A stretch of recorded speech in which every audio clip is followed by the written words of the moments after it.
There is a name buried in the oldest verses of the Bible that most believers have never been taught to look for. Not Egypt, not Babylon, not Assyria. A different name, a darker name. A name that meant power before Rome existed, before Greece existed, before most of the world we study had a shape at all. That name is Cush.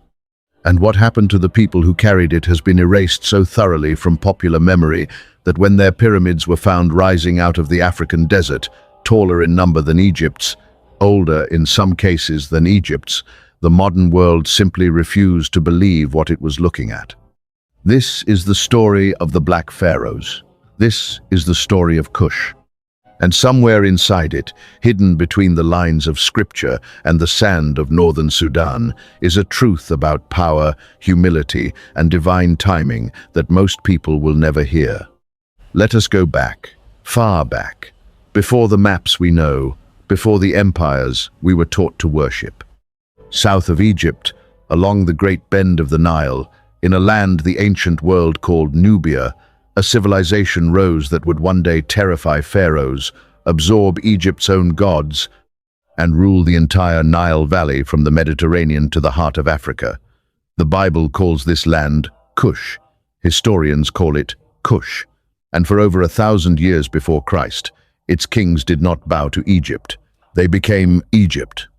Picture it, a river carving through unforgiving heat, gold glinting beneath the current, cattle herded by men whose ancestors had lived along this water since before writing existed. This was not the desolate frontier the old textbooks described. This was a cradle, a civilization with its own language, its own gods, its own architecture, its own ambition. And ambition, in the ancient world, always comes with consequence.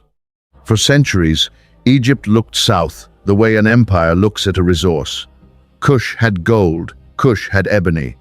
Cush had incense and ivory and soldiers of legendary skill with the bow, so feared that Egyptian texts referred to the region as Ta-Seti, the land of the bow. Egypt did not see Cush as an equal. Egypt saw Cush as something to extract from. For a long time, that arrangement held. Egyptian pharaohs raided south. They took resources, they took slaves. They built fortresses along the Nile specifically to control Nubian trade and crush Nubian resistance before it could rise. But empires that believe they are permanent are the empires history enjoys humbling the most. Egypt fractured, its own house divided against itself, breaking into competing power centers, weakened by internal corruption, priestly politics, and a slow rot no army could fix from the outside because the wound was already inside. And while Egypt bled from within, Cush did something almost no one saw coming. It waited. There is a kind of power that roars. And there is a kind of power that waits in silence until the moment is right, and when it finally moves, no one is prepared for how absolute it is. Cush waited for centuries. By the time Egypt was a shadow of its former self, splintered, weakened, ruled by regional princes squabbling like dogs over the bones of a dying empire, a new Cushite king looked north and saw not a threat, but an opportunity to restore something Egypt itself had lost. His name was Piye. Say that name slowly. Piye. A name, history, nearly buried under the weight of Greek and Roman retellings that preferred to imagine Africa's story beginning with someone else's arrival.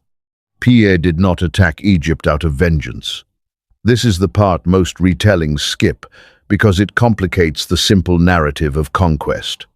Piye marched north because he saw Egypt's religious centers, the temples of Amun, being disrespected by squabbling regional rulers who had abandoned the old sacred order for personal ambition.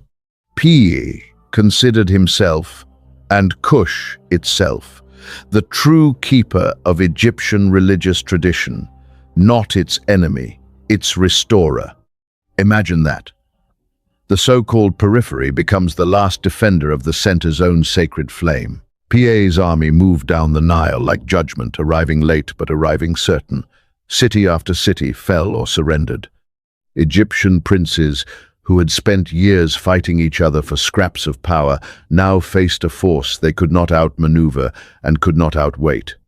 And here is where the story becomes something more than politics. Here is where it becomes almost biblical in its irony.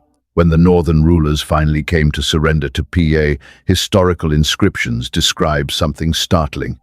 Piye refused entry to certain defeated princes not because they had fought him, but because they had not maintained ritual purity, because they had eaten fish considered unclean in the sacred custom Piye upheld with a strictness the Egyptians themselves had let slip. Read that again. The African king from the south held Egypt itself to a higher standard of holiness than Egypt held itself. The student became the teacher, the colony became the covenant keeper, the margin became the center. If that does not sound like a passage lifted directly from the moral architecture of Scripture, listen closer, because the parallel only deepens from here. Piye's dynasty did not simply conquer Egypt and leave. His successors became pharaohs of Egypt itself. Cushite kings sat on the throne of the two lands, wearing the double crown, invoking Amun, building temples, restoring monuments that had fallen into disrepair. This was Egypt's 25th dynasty. Historians call these rulers the Black Pharaohs, and for nearly a century, the most powerful throne in the ancient Near East belonged to men whose homeland, the old empire, had once treated as nothing more than a quarry for gold and bodies. Let that sink into the silence for a moment. The people once viewed as lesser did not destroy the throne of the people who despised them. They restored it, purified it, sat upon it with more reverence than the ones who had inherited it by birth alone. There is something in that which should unsettle anyone who has ever believed status is destiny. There is something in that which whispers a truth the world does not want spoken aloud, that the ones cast aside, the ones dismissed, the ones treated as background to someone else's story, may, in fact, be carrying the very thing that story cannot survive without. Now, bring the Bible back into the frame, because this is where the mystery deepens. Scripture does not treat Cush as a footnote. It treats Cush as a nation with weight, a kingdom whose fate is tied directly into the prophetic narrative of Israel and Egypt both. The prophet Isaiah speaks of Cush with imagery unlike almost anything else in the text, describing a land of rushing rivers and swift ships, a people tall and smooth-skinned, feared far and wide, whose land the rivers divide. Isaiah was not writing about a myth. He was writing about a real and present power on the world stage, one whose armies and influence were known well enough that a Hebrew prophet could describe them with specificity, could name them as instruments and witnesses in a drama that spanned Jerusalem, Egypt, and Assyria all at once. And there is a reason for that, because at the very moment the Cushite pharaohs sat on Egypt's throne, the northern kingdom of the ancient world was under siege by the Assyrian Empire, the most feared military machine of its age. Jerusalem itself, under King Hezekiah, stood on the edge of annihilation as Assyrian forces surrounded the city, mocking its God, demanding surrender. And who came to Judah's aid in that darkest hour? The record points to Cush. A Cushite pharaoh's forces moved against the Assyrian threat at a moment when Jerusalem had almost no other hope left standing. Whether through direct military engagement or the pressure his advance placed on Assyrian strategy, the presence of this African king altered the course of one of the most desperate sieges in biblical history. Sit with that.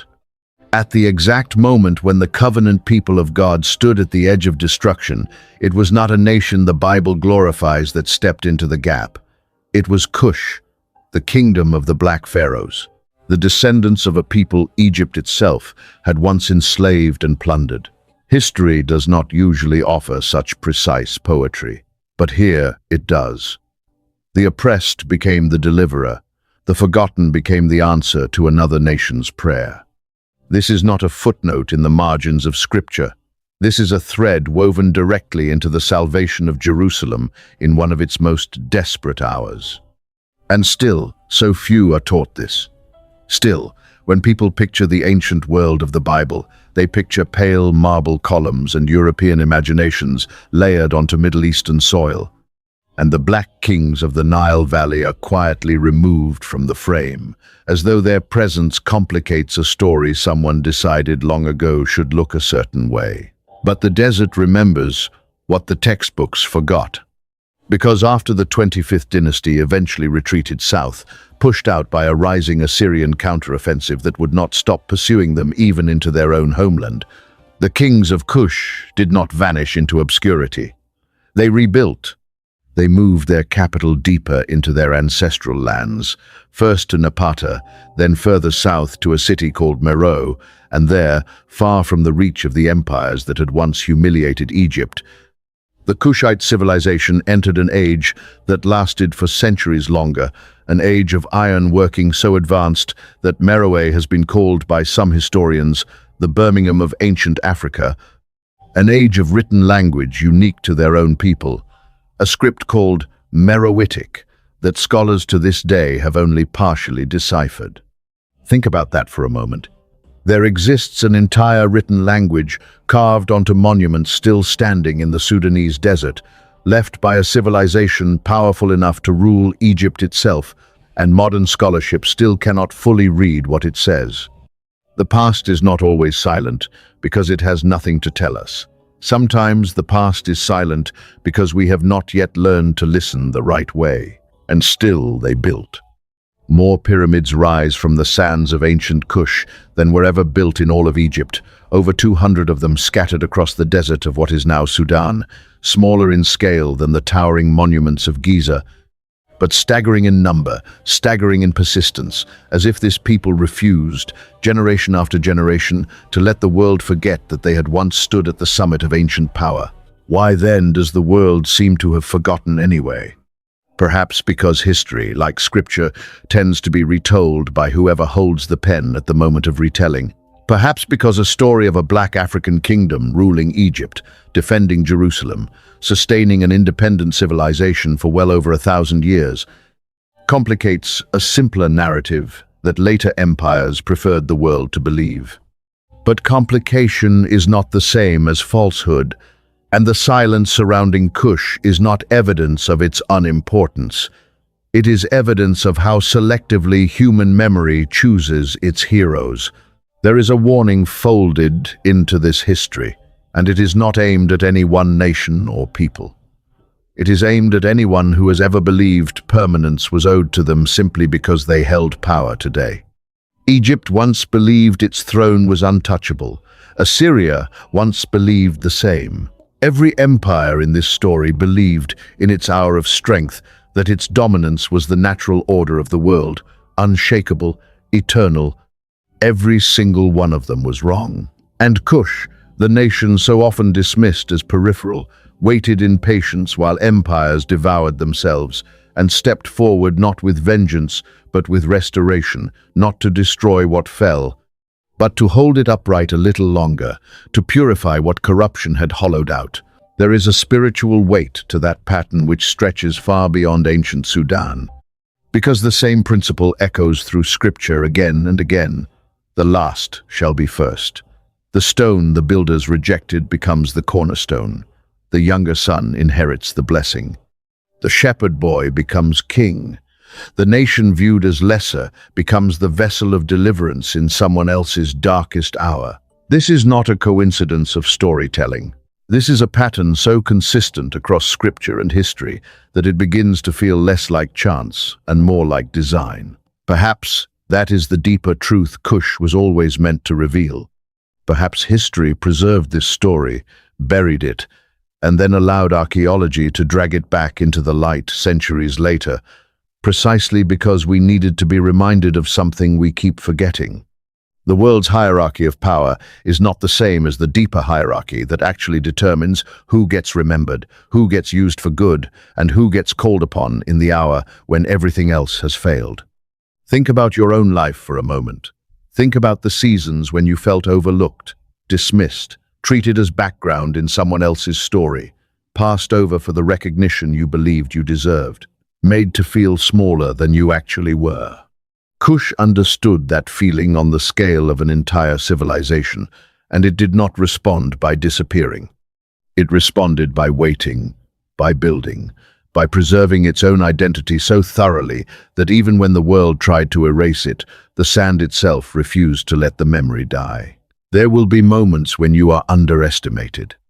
There will be moments when the people who once used you for their own gain will not expect you to rise, will not expect you to become the very thing that saves them when their own strength runs out.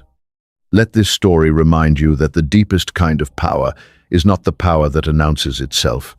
It is the power that waits, prepares, and moves at exactly the right moment, unshaken by how long it took to arrive.